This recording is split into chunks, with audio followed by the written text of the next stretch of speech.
Менің есімім Арнұр. Әпкем екеуміз әжемнің мейірімі мен жылулыққа толы құшағында өстік.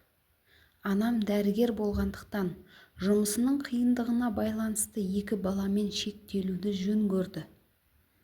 Ал әкем фельдшер болып ауыл тұрғындарының денсаулығын күзететін.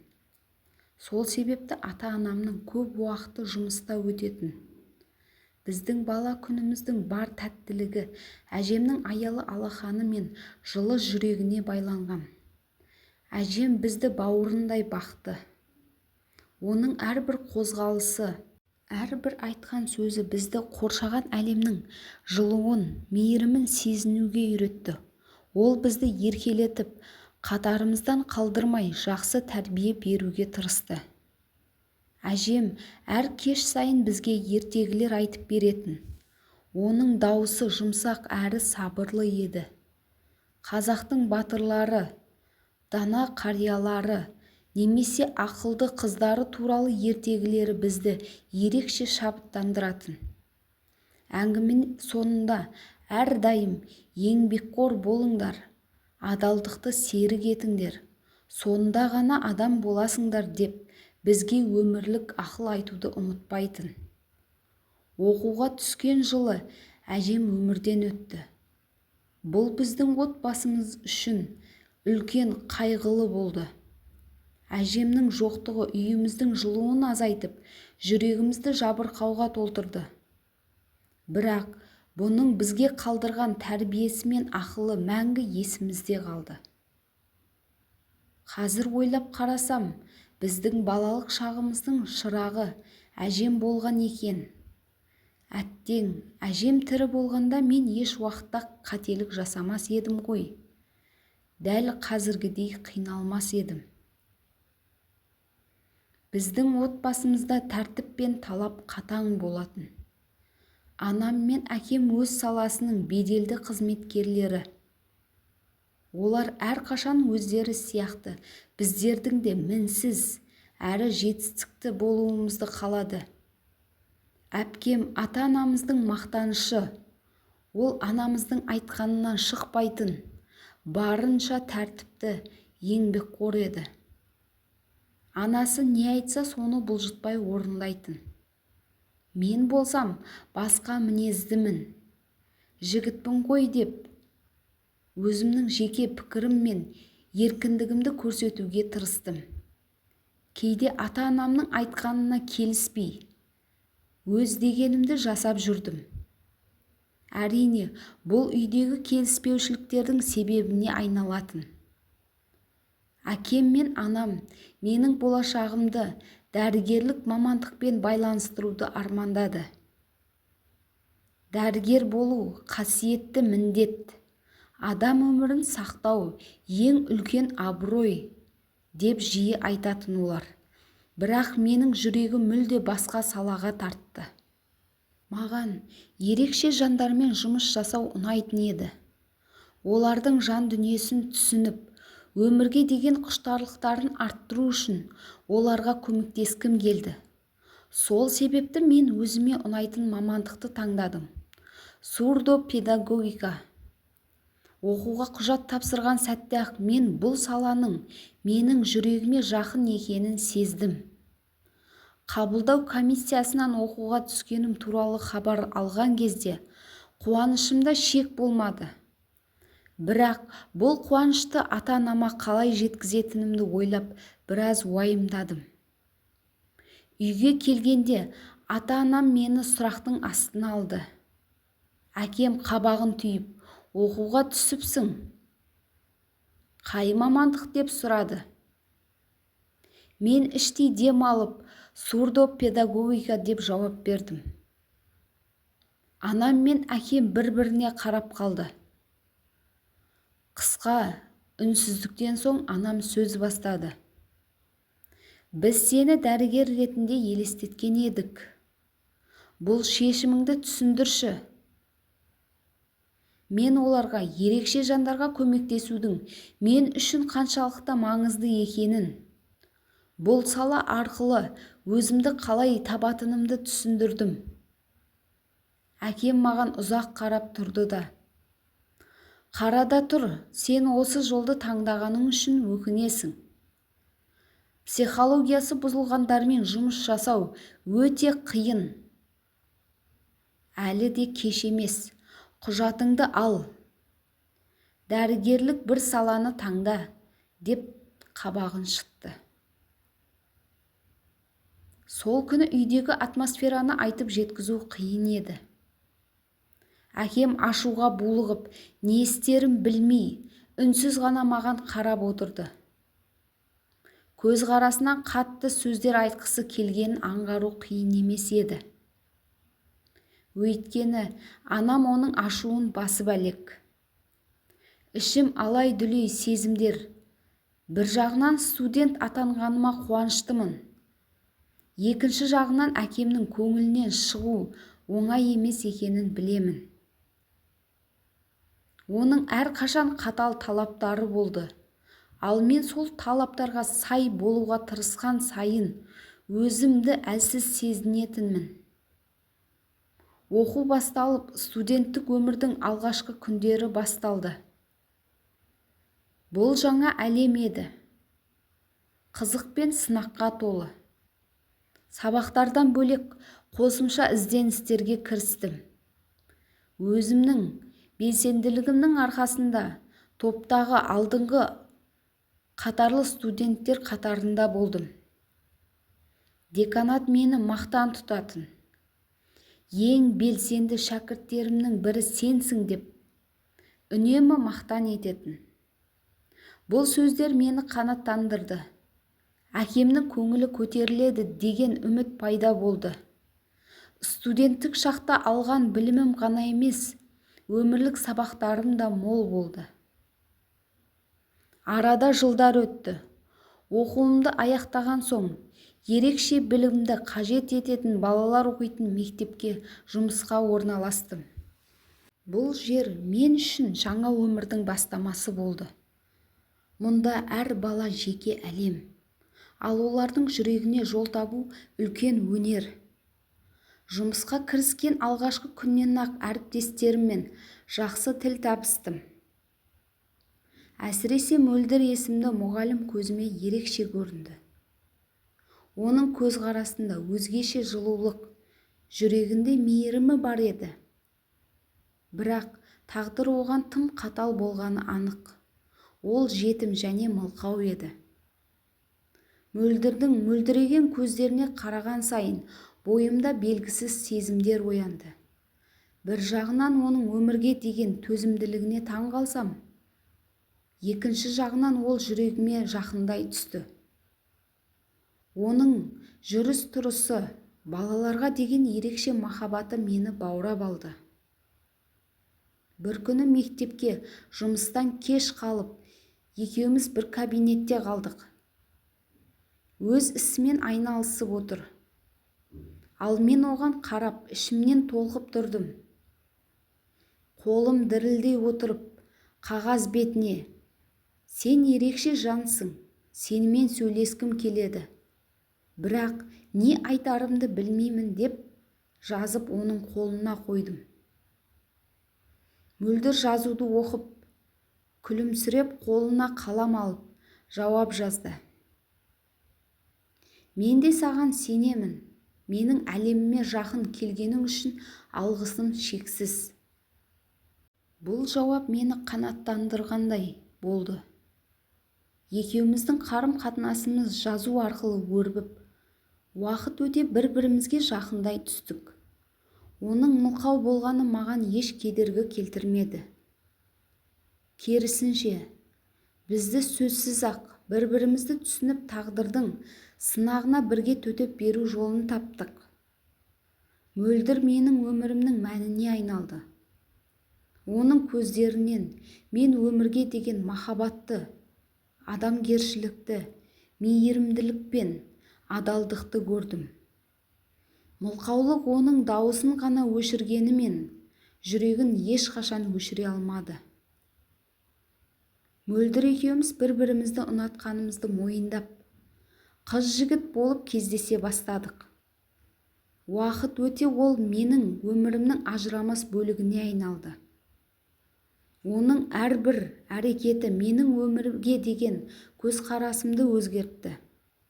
Бірақ бұл махаббат жолы оңай болмады. Бір күні анам үйде сөз қозғады. Оның жүзі салмақты, сөз айтқалы отырғаны маңызды екенін сездім. Сен бала, үйленуің керек. Уақыты жетті. Жұмыстағы әріптесімнің сен қатарлы қызы бар. Ол дәрігер мамандығын оқып жатыр. Білімді, ақылды қыз. Сен сол қызға лайық деп отырмын. Ең болмаса әйелің дәрігер болсын, деп сөзін аяқтады. Бұл сөздер маған ауыр тиді. Мөлдірді есіме алып, анамның бұл шешіміне қарсы болатынымды білдім. Сонда мен жансыз қуыршақпын ба?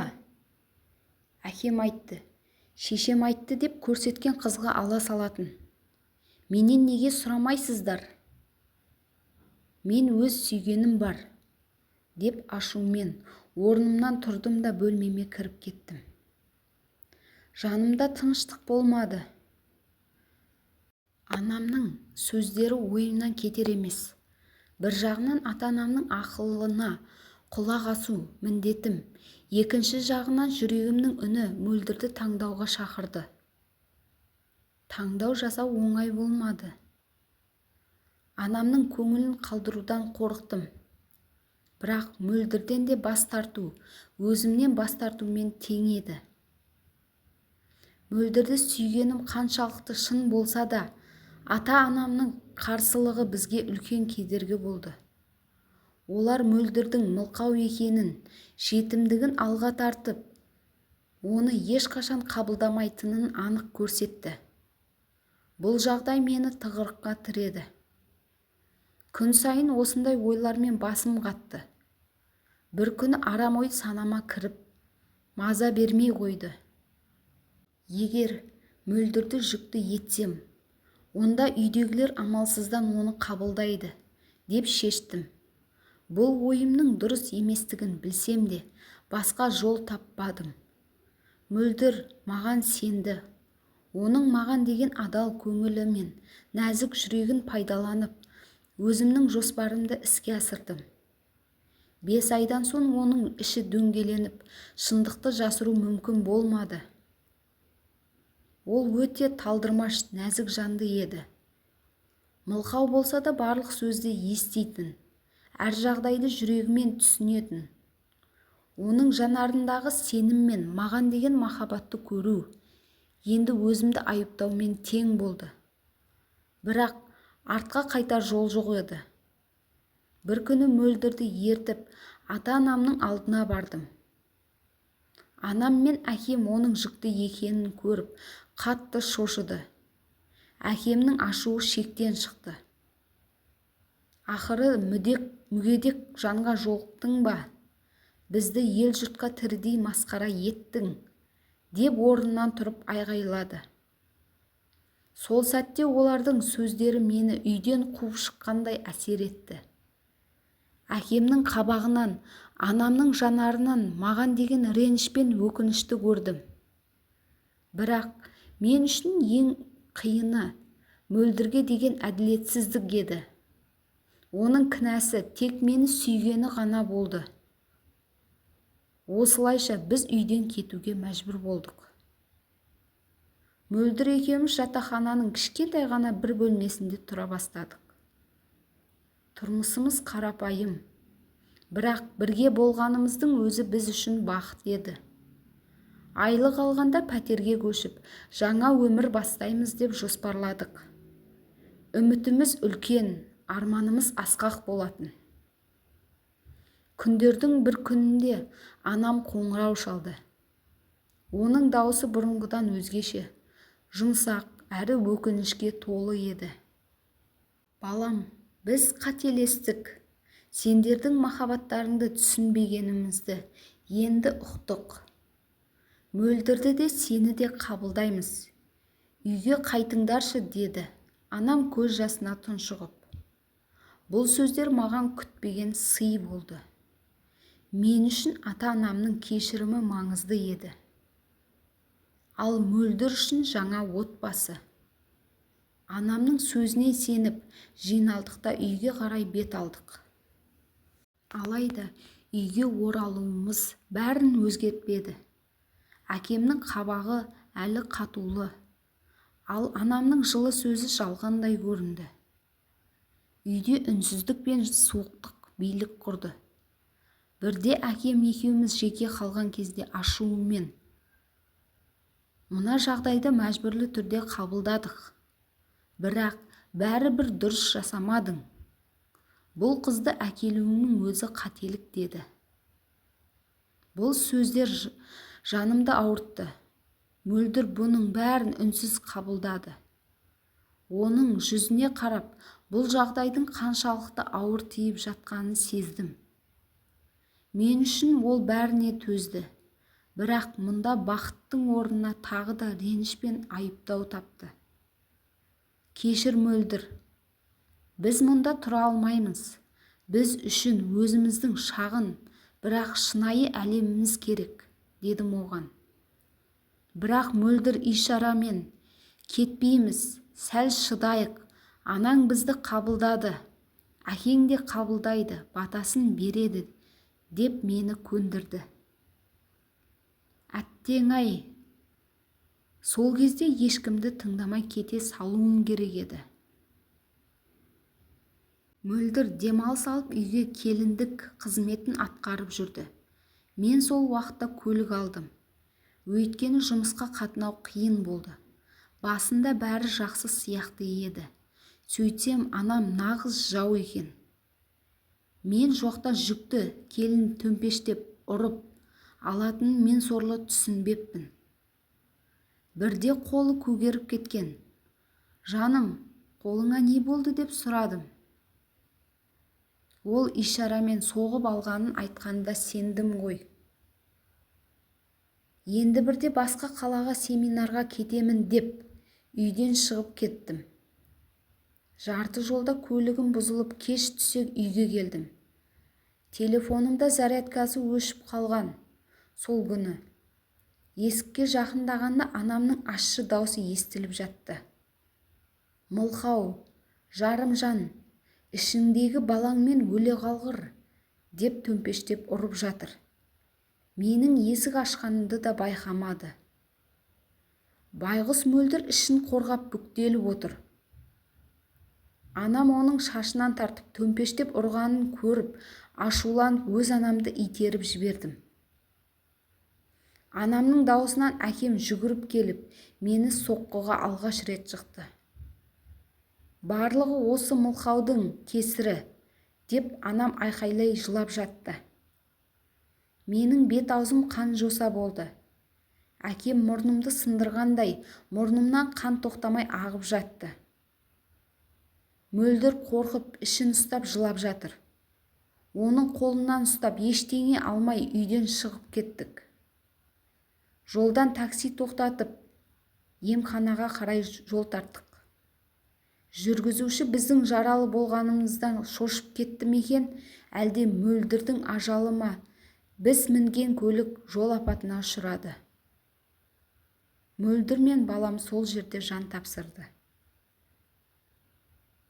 Мен сол оқиғадан соң біраз жыл өзіме келе алмай қатты қиналдым.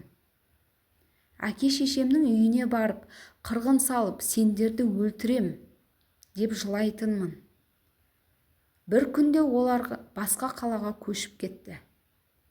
Арада 6 жыл өтті. Өзіме келіп, Астана қаласына көштім. Бар уақытымды жұмысыма арнадым. Екінші рет үйленбедім. Әке-шешемнен бір жола туыстығымды үзген едім. Тіпті әпкеммен де араласпадым. 1 жылдық тексерістен өтуге аудандық емханаға бардым. Сол жерде көздері мөлдіреген әпкемді көріп, есімнен тана жаздадым. Қалайша, момын, ешкімге зияны жоқ жан еді ғой. Неге оны Алла мүгедек арбасына таңып қойды? Тіпті мені көріп амандасқысы келсе де, сөйлей алмай әбден қиналды. Әпкем байғұс өзін өлтірмекші болып 3-ші этаждан құлаған екен. Үйленеміз деген жігіті жүкті етіп әпкемді тастап кетіпті. Шыдамай өзіне қол салған әпкем тірі қалды. Бірақ жарымжан. Әпкем менен 2 жасқа үлкен еді. Алланың барына сендім. Анамның үлкен кінәсі жазықсыз әпкем арқалады. Іштей қатты күйіндім. Бірақ қолымнан ештеңе келмейді. Анам қазір мүгедек бағатын жанға айналды. Әкем мүгедек қызын көтеріп массажға тасып жүр. Бұны анам өз аузымен жылап отырып айтып берді. Өз күнәсін енді түсінгендей, мөлдір мен өмірге келмеген сәбиімнің наласы жібермеген осы болар. Мені де қызын да бақытсыз еткен әке-шешемді кешіргенім дұрыс па? Әлде ештеңе естімегендей бұрынғыдай араласпай жүре берейін бе? Әке-шешемді кешіріп, үйлеріне барсам марқұм мөлдірге сатқындық жасағандай боламын ба?